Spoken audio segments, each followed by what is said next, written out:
Welcome to a masterclass on one of the most enchanting yet misunderstood gemstones in the jewelry world, Kunzite. I'm your host, Libby, and today we are going deep into the heart of this pink spodumene treasure. We will explore its history, its science, and most importantly, how to buy it with the eye of an expert. Hello everyone, and welcome back to my channel. As many of you know, I am a GIA-certified jewelry expert, and jewelry isn't just my career, it's my absolute passion. Today, we're talking about Kunzite. It's one of my favorite exotic stones, one I've offered on national television for many years, and I've seen thousands of carats pass through my hands. I know quality when I see it, and today I'm going to teach you exactly what I look for. In this masterclass, we will explore the fascinating history of Kunzite's discovery in California, break down the specific quality factors like pleochroism and saturation, and identify the specific pitfalls that can ruin an investment. By the end of this video, you'll be able to identify top-tier stones and understand the risks of treatments and fading. Every gemstone has a story, but Kunzite's story is uniquely American and remarkably young. While stones like diamonds and rubies have been prized for thousands of years, Kunzite only made its debut at the turn of the 20th century. It all started in the rugged Pala district of San Diego County, California, back in 1902. Prospectors originally found unidentified pink crystals at the White Queen mine and sent them to George Frederick Kunz, the legendary chief gemologist at Tiffany & Company. Kunz, widely considered the father of modern gemology, identified them as a unique pink variety of the mineral spodumene. In 1903, it was officially named in his honor. Tiffany & Company were instrumental in Kunzite's early success. They promoted it as a quintessentially American gemstone, and it quickly became a staple of the social elite. Even today, one of the most famous pieces is the 47-carat Kunzite ring purchased by John F. Kennedy for Jackie, which later sold for nearly $500,000 at auction.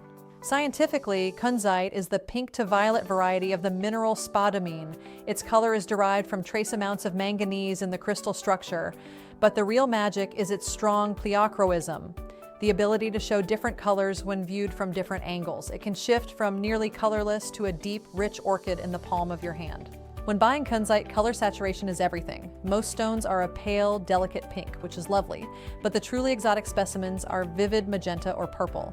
The most famous source today is the Petroke mine in Afghanistan. During my years on TV, I always looked for Petroke stones because they have an orchid intensity that is simply unmatched in other spodumene varieties. Because Kunzite is a Type 1 gemstone, clarity is non-negotiable. It should be eye clean, especially since large crystals are common. The cut is where the expert eye is needed. A lapidary must align the table facet perpendicular to the crystal's long axis to capture the deepest color. If they miss this alignment, the stone will appear pale and lifeless. Kunzite is unique because it grows in massive sizes. Finding a 10, 20, or even 50-carat stone is not uncommon. Unlike rubies, where the price per carat skyrockets as the stone gets larger, Kunzite remains relatively accessible even in large sizes. However, for vivid Petroke stones over 10 carats, you will start to see a significant premium. This is the most critical pitfall: photosensitivity. Kunzite is often called evening jewelry for a reason. Prolonged exposure to direct sunlight or strong artificial heat can cause the color to fade permanently. If you wear your Kunzite ring to the beach every day, you might find your vivid pink stone turning clear over time. Storage is key. Fragility is the second major concern. Kunzite has perfect cleavage in two directions, making it prone to splitting if struck at the wrong angle. This is why you rarely see it in daily wear rings. If you must have a Kunzite ring, insist on a protective bezel mounting. It is much better suited for pendants and earrings where it's safe from hard impacts. Lastly, watch out for treatments. Many stones are irradiated and then heated to enhance their color. While these treatments are stable in the short term, they can be prone to fading. Always ask for a full disclosure of treatments and look for a GIA identification report. Don't let a treated stone be sold to you as top-tier natural material. To the untrained eye, Kunzite can easily be confused with other pink stones like morganite or pink tourmaline. However, Kunzite's strong pleochroism is a dead giveaway. While morganite has a peachy pink hue and tourmaline often shows more saturation, neither possesses that unique violet pink flash that defines a high-quality Kunzite when tilted under a light. To summarize, aim for high saturation, insist on eye-clean clarity, and always protect your stone from light and impact. Kunzite is a high-reward stone for the informed buyer. Trust your eyes for the beauty, but trust a GIA professional for the facts. I've seen these stones captivate audiences for decades, and they truly are one of nature's greatest wonders. In terms of market trends, we are seeing a massive surge in demand for unheated, natural Petrarchy Kunzite. Investors are looking for stones over 20 carats with that orchid saturation. Because Kunzite is still relatively undervalued compared to pink sapphires, it represents a fantastic entry point for serious gemstone collectors looking for impressive size and color without the five-figure price tag. Let's recap one last time. Kunzite is an American-discovered treasure that requires a bit of care. Look for that pleochroic magic, keep it in a dark box when you aren't wearing it, and never buy without a lab report. With these expert tips, your Kunzite collection will be the envy of any jewelry lover.